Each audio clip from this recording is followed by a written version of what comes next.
Senior సినీ నటుడు శరత్ బాబు అంత్యక్రియలు చెన్నైలో ముగిశాయి. అంతకుముందు చెన్నైలోని టీ నగర్లో ఉన్న శరత్ బాబు నివాసం వద్ద ఆయన భౌతిక కాయాన్ని ఉంచారు. సినీ ప్రముఖులు ఆయన నివాసానికి వెళ్లి నివాళులు అర్పిస్తున్నారు.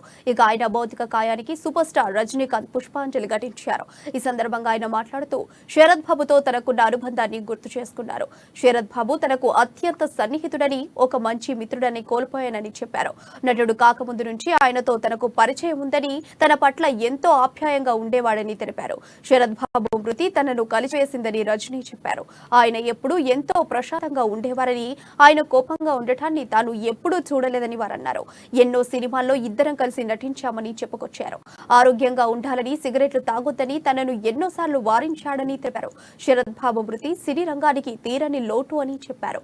ఆయన ఆత్మకు శాంతి చేకూరాలని భగవంతుడిని ప్రార్థిస్తున్నట్లుగా వారు తెలిపారు. எப்பவுமே சிரிச்ச முகத்தோட இருப்பாரு. அவர் ஒரு சீரியஸாவோ கோவமாவோ இருந்தது நான் பார்த்ததே கிடையாது. உங்க எல்லாருக்கும் தெரியும். நான் அவர் கூட சேர்ந்து நடிச்ச படங்கள் எல்லாமே மிகப்பெரிய ஹிட். முள்ளுமலர்ந்து முத்து, அண்ணாமலை, வேலைக்காரனி எல்லாமே என் மேல ஒரு அளவு கடந்த அவருக்கு ஒரு அன்பு பிரியம். எப்பவுமே நான் அந்த சிகரெட் சாப்பிட்றத பார்த்து ரொம்ப வருத்தப்படுவார். சிகரெட் எடுத்து அப்படின்னு சொல்லிட்டு சிகரெட் తీసుకురండి అని சொல்லிட்டு ஒரு சிகரெட் தான் அப்படி சொல்லிட்டு பற்ற வச்சு அந்த சிகரெட் சாப்பிட்ட பிறகு ரிலாக்ஸ்டாக அந்த டேக் ஓகே ஆச்சு.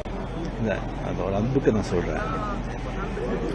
நீ ஹெல்த் பார்த்து கூட நல்லா இருக்கணும்னு சொல்லும்போது இப்போ அவர் இல்லாமல் இருக்கிறது ரொம்ப வருத்தமாக இருக்கும்.